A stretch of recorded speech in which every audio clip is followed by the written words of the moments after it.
Merci pour votre fidélité d'écoute à la 95.5 au www.nanafm.tg. Bienvenue au débat de ce mardi. Alors, certains marchés du Togo sont gérés par l'établissement public autonome pour l'exploitation des marchés. Pour le débat de ce jour, nous nous intéressons au rôle et mission de l'EPAM, et pour y faire, nous recevons Madame Somielo Pocholi Kadia.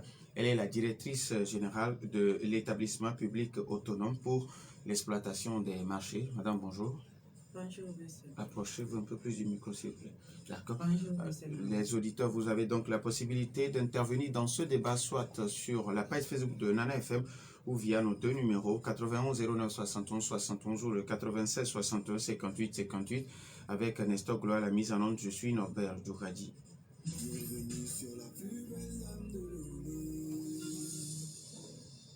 Une fois encore, merci pour votre fidélité à Nana FM. Alors, Madame, la répétition étant l'art de la pédagogie, à chaque fois qu'on parle de l'EPAM, les commerçants pensent très vite au ticket. Alors, notre question, la première question de ce matin, c'est de savoir est-ce que juste pour les tickets que l'EPAM existe ou l'EPAM a d'autres missions encore à l'endroit des commerçants?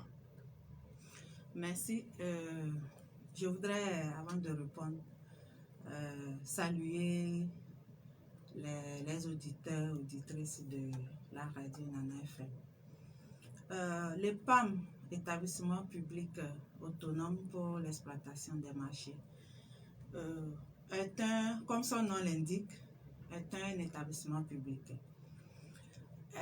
Il a en effet pour mission la collecte des taxes ou le recouvrement des taxes, des tickets dans les marchés, dans certains marchés de Lomé. Elle n'a pas que pour mission la collecte des taxes ou des tickets dans les marchés. L'EPAM a pour mission de mettre à la disposition des commerçants des équipements marchands. L'EPAM construit des marchés. Je veux dire, dans nos marchés, l'EPAM construit des boutiques. L'EPAM construit des hangars. Bref, disons que l'EPAM permet aux commerçants de ces marchés d'exercer leurs activités commerciales dans des conditions acceptables. En dehors de la mise à disposition des commerçants des équipements marchands modernes, l'EPAM, nous faisons la collecte des taxes, mais cette collecte ou bien ces recettes sont destinées justement à ces autres missions dont je viens de parler, notamment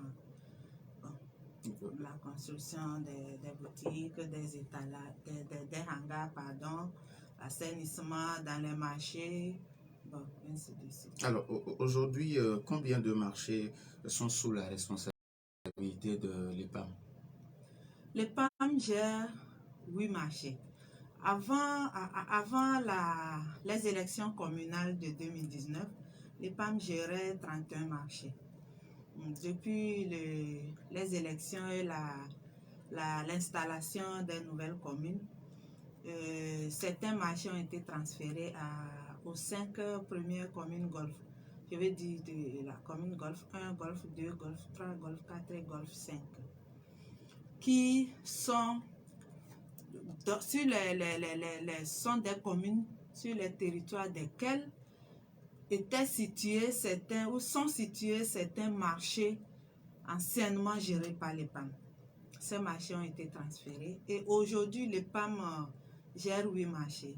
Je veux dire le grand marché de Lomé à Daolato, à Badahono, quinzaine commerciale, le grand marché de Hidjranawe, Bossime, le grand marché de céréales à Koresewa Djidjenou. Voilà. Abattoir, le marché abattoir, oui. Et à Tipoji. D'accord. Voilà. Alors, madame, suis- visiblement, vous ne gérez que les marchés de Lomé. Alors, est-ce que les autres marchés de l'intérieur du pays n'ont-ils pas besoin aussi des services de l'établissement public autonome pour l'exploitation des marchés? Bon, à cette question, je ne peux pas répondre ou je ne peux pas. Il n'est pas de la responsabilité de l'EPAM de se dire tel. L'EPAM était créé spécialement pour gérer les marchés de Lomé. Les marchés de Lomé. Si l'EPAM doit gérer les autres marchés, peut-être sur le territoire national, ça sera de la volonté politique. Mais je pense qu'aujourd'hui, avec l'avènement des nouvelles communes, même comme à Lomé comme à l'intérieur, il y a les communes ou les mairies qui gèrent ces marchés. Voilà. Alors, madame, est-ce qu'il y a une différence entre le marché d'Adaoulato et le grand marché de Lomé? Non. À Daoulato, il est aussi le grand marché de Lomé, qu'on appelle également communément Asigame. Voilà. À Daoulato, c'est le même marché. Alors, sur le principe selon lequel l'EPAM fait également d'autres réalisations, outre la collecte des taxes, vous l'avez si bien dit, que peut-on retenir comme ressources mobilisées l'année dernière par l'établissement public autonome pour l'exploitation des marchés? Ressources mobilisées, on ne peut pas parler en termes de ressources mobilisées. Vous savez, l'EPAM fonctionne, l'EPAM a un conseil d'administration. Et chaque année, à la fin de chaque exercice, il y a un nouveau budget qui est voté par le conseil d'administration pour l'exercice N+1. Donc, chaque année, donc, l'EPAM a un budget qu'il exécute. Nous avons les recettes, nous avons aussi l'exploitation ou les dépenses, si je peux parler vraiment, bon. Et puis nous avons des investissements. Les recettes que le PAM fait ou que nous enregistrons chaque année, nous dépensons au fur et à mesure. Quand nous préparons un projet, un budget, pardon, l'argent n'est pas disponible. Par exemple, pour dire que nous avons cet argent déjà disponible que nous allons dépenser tout au long de l'année. Non. Nous faisons la prévision des recettes. C'est juste une prévision des recettes que nous allons collecter cette année. Et nous projetons aussi les dépenses. Nous faisons la prévision des dépenses. Nous avons des charges d'exploitation. Donc, quand nous faisons ça, il y a les charges aussi que nous prévoyons. Et nous faisons aussi la prévision des investissements et c'est en fonction des priorités que nous avons par marché. Nous priorisons les investissements par marché. Je prends un exemple. Si dans un marché, on a un problème crucial, par exemple, au lieu de construire un hangar, peut-être dans un autre marché, si nous avons un problème d'inondation ou d'assainissement, nous priorisons l'assainissement dans l'autre marché pour pouvoir permettre aux commerçants d'exercer leurs activités commerciales dans de bonnes conditions. Donc voilà un peu comment ça fonctionne. Au cours de l'exercice, au fur et à mesure que nous faisons la collecte où nous faisons des recettes, en même temps nous exécutons des charges et par exemple les prévisions d'investissement que nous avons, nous commençons par les exécuter au fur et à mesure. Étant donné que nous avons un budget, donc nous avons également un plan de passation des marchés que nous appelons communément PPM, validé par la DNSMP, que nous exécutons. Au fur et à mesure des disponibilités que nous avons au niveau des recettes. Alors, pour cette année, quel est le budget en attente de mobilisation et quels sont les chantiers en vue? Pour 2022, nous avons un budget qui ne fait pas 1,5 million. Bon, c'est vrai, nous avons des difficultés par rapport à la situation de la crise sanitaire. Nous avons également la partie d'Adaolato, le site central ou le bâtiment qui était incendié il y a quelques années, qui n'est pas encore reconstruit. Donc, ça fait déjà des recettes en moins. Nous avons cette année voulu prioriser l'assainissement dans les marchés parce que nous avons des soucis dans certains marchés. Je prends l'exemple du marché Atikodi. C'est un marché qui a de grands défis à relever en matière d'assainissement. Nous avions entamé une partie l'année dernière sur le budget de l'exercice passé et nous avons prévu continuer cette année. Étant donné l'importance du problème, le PAM ne dispose pas, ou bien le PAM n'a pas de disponibilité au niveau des recettes pour faire un investissement sur un seul exercice. Donc nous avons opté pour l'exécution par phase. Pour 2021, nous avons budgétisé une partie des travaux. Pour 2022, nous avons également budgétisé un complément et ainsi de suite jusqu'à ce que nous arrivions à résoudre définitivement le problème. Donc, nous avons également dans le marché à Koyesoadjidjenou des soucis d'assainissement. Quand il pleut, bon, il y a des soucis d'assainissement. Donc, nous avons également prévu sur cet exercice entamer des travaux d'assainissement. L'année dernière, nous avions entamé également des travaux sur une rue dans le marché Bossimé. Nous avons prévu cette année compléter ces travaux. Nous sommes en train de construire un marché pour les grossistes des denrées périssables. Je veux dire les grossistes de tomates, oignons, poivrons, épices, au niveau de Kilkamé. Donc, les travaux sont pratiquement finis d'ici juin.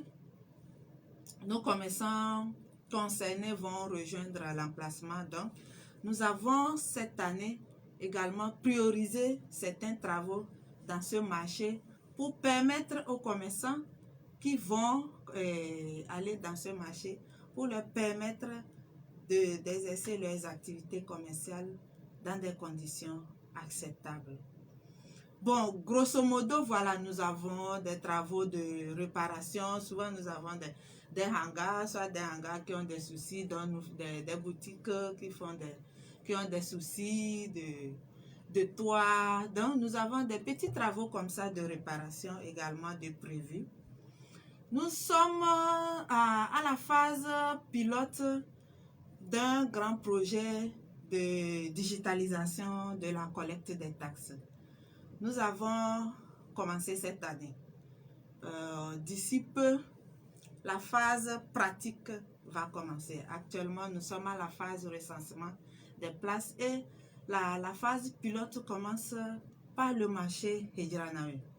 C'est-à-dire, désormais, par rapport à ce projet, nous n'utiliserons ou nous ne commanderons plus de tickets à couper aux commerçants, mais nos collecteurs utiliseront des TPE pour la collecte des taxes.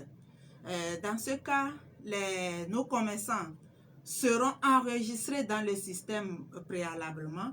Ils seront enregistrés, enrôlés préalablement, et lorsque les collecteurs vont passer juste avec une carte EPAM, la carte de commerçant désormais, qui est une carte magnétique.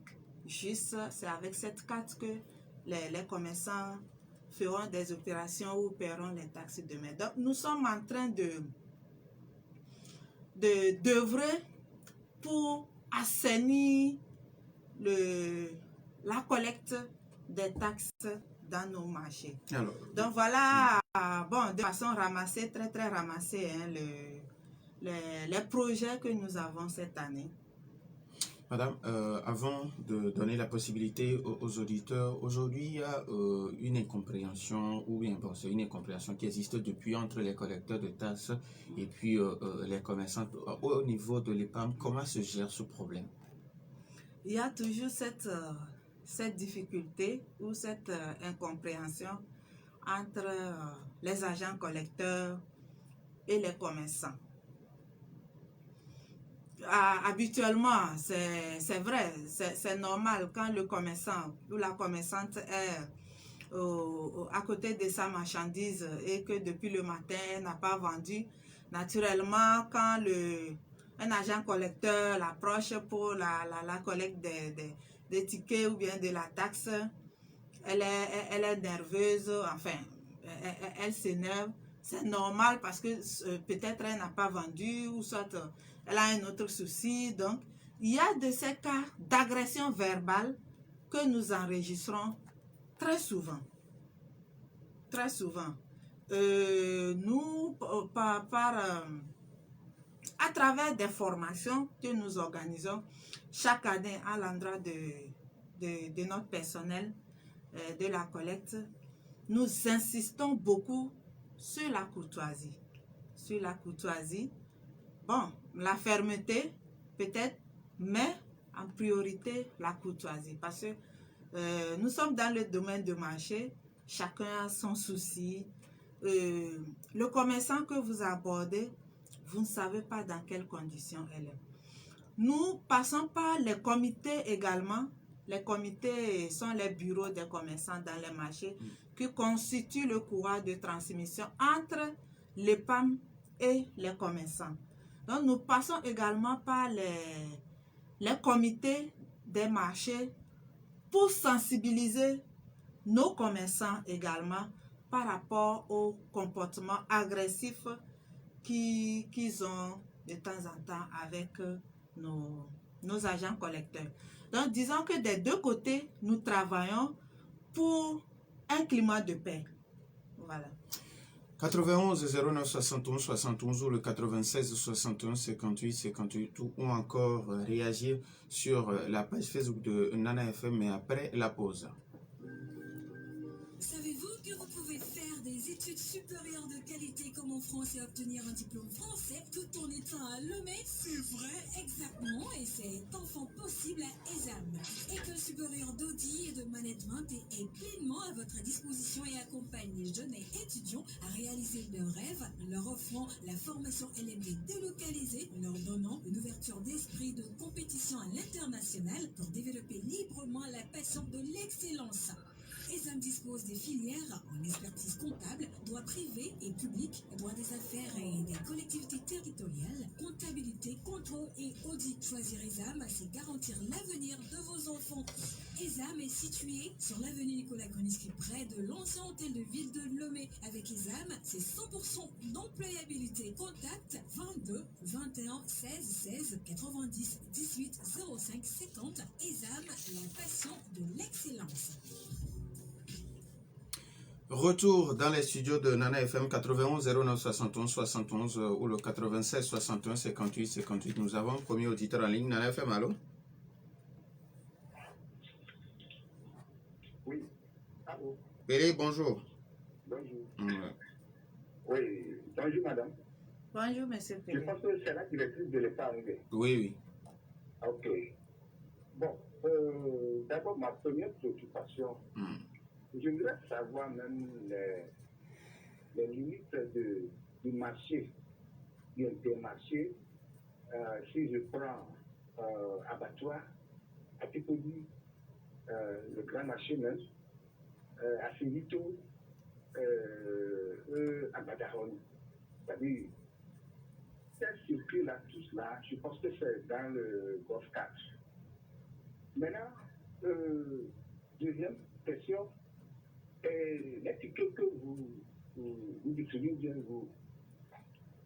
sur laquelle vous fondez là, ce ticket-là vient du trésor public ou bien vous êtes contrôlé par quelle institution? Est-ce que les tickets là, c'est-à-dire les recettes là, vont directement au trésor public ou bien comment vous collaborez avec le trésor public? Moi, c'est ma question que je... Merci beaucoup. Nous avons 91 09 71 71 ou le 96 61 58 58. Les auditeurs peuvent nous appeler sur ces deux numéros. Madame, avant de répondre à la question de PD, il y a, nous avons un autre auditeur. En effet, allô? Allô? Oui, bonjour Michel.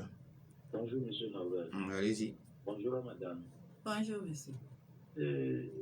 Bon, madame, je ne sais pas, est-ce que après les tickets de PAM, la mairie aussi passe pour prendre son ticket, n'est-ce pas? Et si c'est ça, pensez-vous que les commerçants aussi vont s'épanouir dans ce genre de situation? Et vous venez de dire tout à l'heure que les PAM n'existent seulement qu'à Lomé. Ça sent un peu le profit. C'est comme si, à cause du profit, vous êtes seulement installé à Lomé et que l'intérieur du pays n'est pas concerné. Et que ce sont les mairies qui peuvent faire du travail là-bas. Je pense que si ça en est ainsi, les mairies peuvent le faire également à Lomé. Et pourquoi les femmes s'installent à Lomé et pas à l'intérieur? Maintenant, venant aux membres ou bien aux comités qui prennent les tickets dans dans les marchés, je crois qu'on ne peut pas les excuser pour cette bêtise qu'ils font. Des fois, quand vous rencontrez certaines situations, j'ai été témoin d'un événement. Mais ça dit, l'homme ticket se comporte en superman totalement. Il manque totalement de respect à la dame. Et ils ont pris l'habitude de terroriser même des dames au point où, c'est-à-dire psychologiquement, les gens ne sont pas bien assurés dans les marchés. Mais je ne sais pas quelle est cette loi qui leur autorise. Ils dépassent même les policiers et les gendarmes.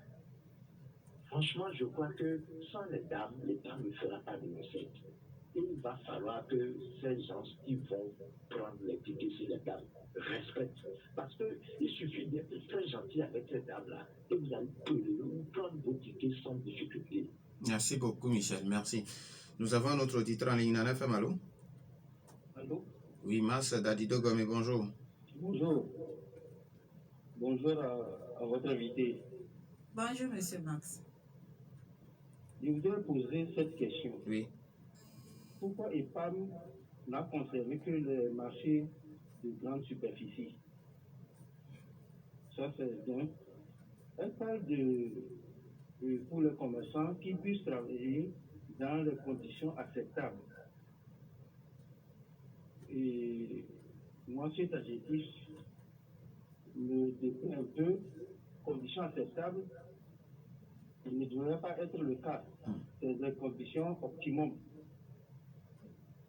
Et troisièmement, le grand marché que nous appelons Achigame ou marché Gadaouato,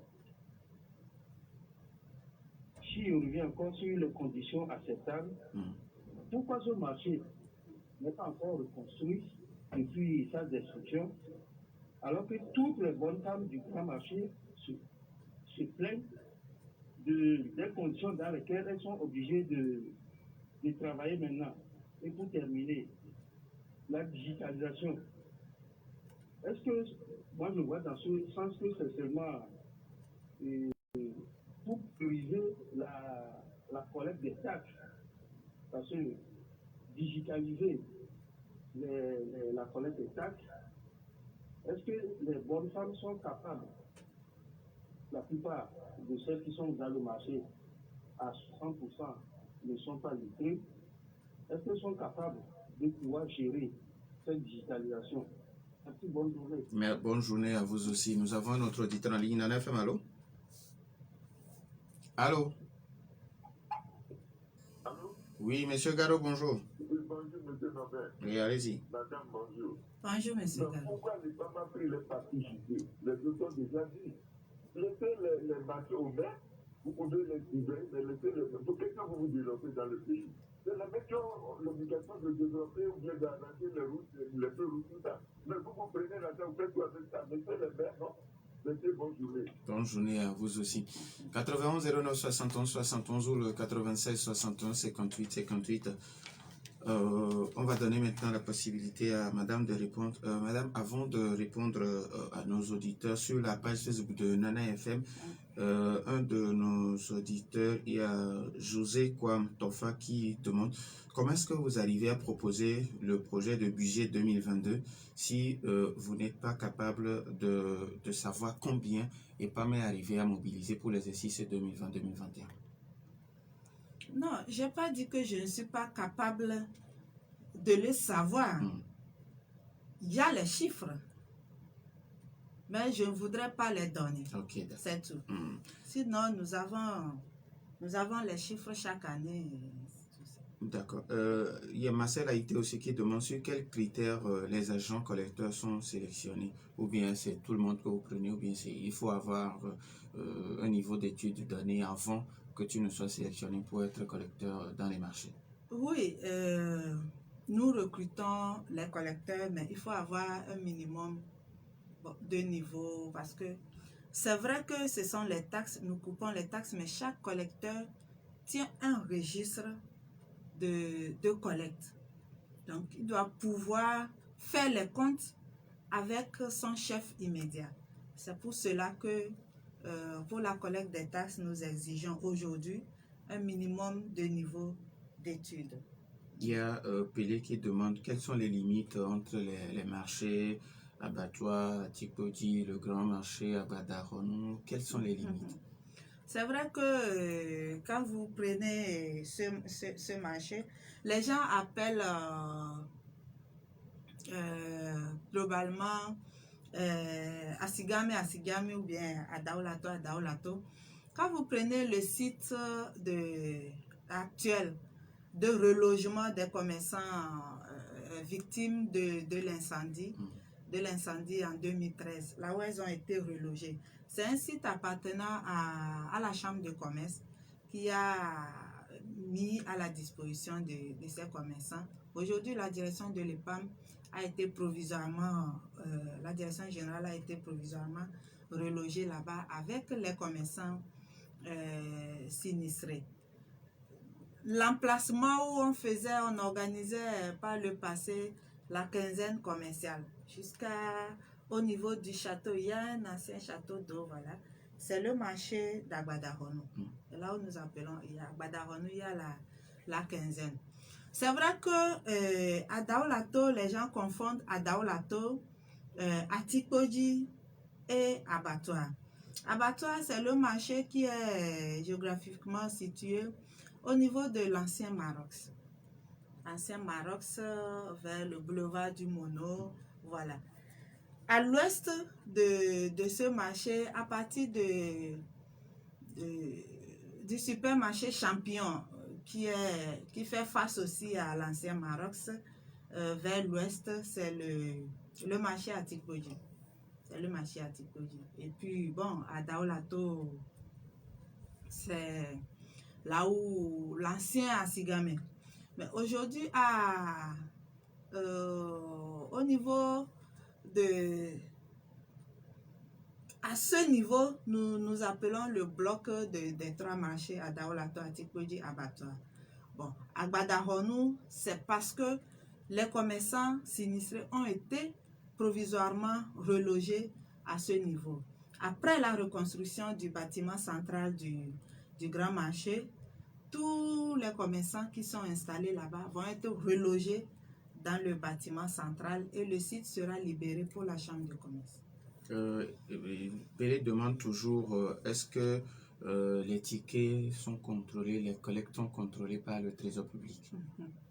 Nous avons à l'EPAM un agent comptable de l'État qui est envoyé par le Trésor public et c'est l'agent comptable qui s'occupe du recouvrement en général. Tout ce que nous faisons est suivi par le Trésor public. Nous sommes un établissement public.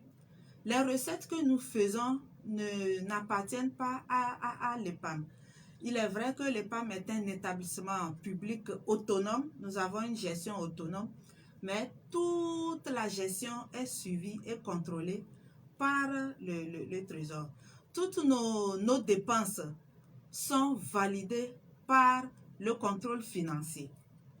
Par le contrôle financier. Toutes les factures que nous devons payer, nous avons le visa du contrôle financier. Alors, Voilà. Donc, nous avons à l'EPAM un agent comptable de l'État. Michel qui demande, est-ce que, à part les tickets de l'EPAM, est-ce que les mairies aussi collectent des taxes dans ces marchés? Non, non, les mairies peut-être que c'est une confusion. Quand nous prenons le grand marché d'Adaolato, la rue Coquetti, quand vous prenez la rue Coquetti, le côté sud de la rue Coquetti est géré par l'EPAM. Mais le côté nord est géré par la mairie Golf 4. C'était comme ça avec l'ancienne commune de Lomé. L'ancienne commune de Lomé avant les nouvelles municipalités qui ont permis d'avoir aujourd'hui les communes Golf au niveau de l'ancienne Lomé, l'ancienne commune de Lomé. Selon toujours Michel, si EPAM n'est pas sur toute l'étendue du territoire national, c'est parce que c'est pas profit et que bon, il faut bénéficier des J'avoue que j'ai pas compris, très bien compris sa question quand il parle de profit. Profit par rapport à qui? L'État construit ses marchés et il a le pouvoir discrétionnaire. Il est libre d'organiser la gestion de ses marchés comme il l'entend. Je ne vois pas le profit dont il parle. Le profit par rapport à qui? Par rapport à l'État. Tout à l'heure, je parlais, parlant des missions de l'EPAM, j'ai dit que toutes les recettes que nous faisons, il est vrai que tout est suivi par le trésor ou le contrôle financier, mais nous réinvestissons dans les marchés. Nous n'envoyons pas une partie ou un pourcentage au trésor public. Non. Nous réinvestissons le cash flow ou bien le surplus. Après les recettes, après avoir dégagé les charges au niveau du charge du personnel, les charges d'exploitation et tout, le reliquat, nous réinvestissons immédiatement dans les marchés. Pour chaque exercice, nous avons quand même quelque chose. C'est vrai que ce n'est pas beaucoup. Parce que nos taxes ne sont pas aussi importantes que ça. Quand je donne l'exemple du grand marché d'Adaolato, pour une place assise, la taxe mensuelle, la plus grande taxe mensuelle pour une place, c'est à 3 500. Par mois, le commerçant paie 3 500. Nous avons un auditeur. Nana FM, allô? Allô? Nana FM, allô? L'auditeur est là? Allô? Bon, l'auditeur peut nous revenir à tout moment. Alors, Michel continue toujours et parle de la risque entre les collecteurs et puis les femmes. Bon, il a donné un témoignage qu'il a été témoin où les collecteurs manquent de respect aux femmes et il a continué en disant si il y a possibilité de parler facilement à ces femmes, ce qui veut dire que vous pouvez collecter les taxes sans problème. Je le remercie, je remercie l'auditeur pour sa proposition ou pour sa contribution. C'est ce que nous ne cessons de dire à nos agents collecteurs. À chaque fois que nous avons, au cours des formations, et à chaque fois que nous avons l'occasion d'échanger avec vous. Madame, s'il vous plaît, nous avons un auditeur qui nous appelle depuis l'Allemagne, donc on va le recevoir. Nana FM, allô? Allô, bonjour, monsieur. Monsieur Kodjo, comment allez-vous? Bonjour à vous aussi. Merci beaucoup. Allez-y. Oui, vraiment, j'ai une petite question. Est-ce que les taxes sont reliées à la boutique ou même les vendeurs ambulants aussi doivent payer ces taxes? So, let's si on suppose que c'est juste relié à la boutique et que le problème interpersonnel, l'invité part pour du collecteur de la boutique. On ne saisit plus rien. Oh, oh. Allô? Oui, allô? C'est bien maintenant? Oui, ça peut aller. Ok, so ma question est la suivante. Pourquoi ne pas juste ajouter les taxes au loyer? Comme ça, évite contact connecteur. On a vraiment du mal à le recevoir, mais bon, j'ai retenu une partie de sa question, madame. Avant de revenir à M. Kodjo qui nous appelait depuis l'Allemagne, Mas Dadido Gomé qui demande pourquoi le bâtiment central n'est pas encore construit jusqu'à ce jour. Dieu merci, les travaux vont démarrer très très bientôt. Tout est maintenant fin prêt pour le démarrage des travaux. Pour les commerçants, je voudrais passer par ce canal pour témoigner ma gratitude au gouvernement. Parce que la semaine passée déjà, pour nos commerçants qui sont au grand marché, ont été témoins de l'arrivée des premiers engins sur le site du bâtiment du grand marché de Lomé. Ils ont commencé déjà le décapage du sol. Je voudrais vous assurer que les travaux ne vont pas tarder à commencer. Par rapport à la digitalisation, Mas Dadido Gomé qui demande est-ce que les femmes ont la capacité de vous suivre dans la gestion? Parce que selon lui, 60%. Oui, je le comprends. La digitalisation, nos commerçants, tout ce qu'on aura à faire, c'est d'enrôler les commerçants. On leur prend des photos avec leur pièce d'identité. On les introduit dans le fichier. Avec, pour chaque commerçant, il y aura sa photo, son identité complète, nom, prénom, le numéro d'identification de la place sur laquelle elle est, sa place d'étalage, et la taxe mensuelle qu'elle paye sur cette place. Donc, dès que le collecteur arrive, et toutes ces informations seront intégrées dans la carte magnétique, la carte de commerçant qui leur sera mise à leur disposition. Pardon. Donc, quand le collecteur lui prend juste la carte chez la commerçante, quand il met dans le système, les informations concernant la commerçante apparaissent, notamment la photo, l'identité et puis la taxe. Elle connaît la taxe qu'elle paye chaque fin du mois. Donc, ça dit que nous voulons juste assainir ce côté collecte des taxes et maîtriser nos recettes, en fait, cette mission. Donc, par rapport aux commerçants, j'avoue qu'il n'y aura pas de souci. Nous avons commencé la sensibilisation dans ce marché. La sensibilisation continue et elle va s'accentuer. Bientôt, nous vous solliciterons pour la phase pratique par rapport à cette sensibilisation. Je voudrais rassurer l'auditeur qu'il n'y aura pas de problème parce que nous avons commencé déjà la sensibilisation. Chaque commerçant, pour chaque marché, il y a une mesure donnée. Une place a une certaine dimension donnée. Donc, toutes ces informations seront précisées. Nous avons déjà bouclé la phase sensibilisation où nous avons mesuré les places et tout. Donc, le processus va continuer. Alors, sur la page Facebook de Nana FM, Nadège Koumoudi qui écrit « Madame, pouvez-vous donner un exemple de vos investissements sur les marchés ?» Un exemple de nos investissements. Quand cet auditeur va aujourd'hui dans le marché Hedjranawe, il pourra faire la différence entre le marché Hedjranawe actuel et avant 2018. Je vais dire. Parce que je suis arrivé à l'EPAM en 2018. Quand vous rentrez au marché Hedjranawe, à votre gauche, nous avons un parking désormais où vous pouvez aller garder votre engin en toute sécurité. Mais sur votre droite, vous verrez un début d'effort que nous avons également fait avant nos commerçants vendeurs sous les intempéries.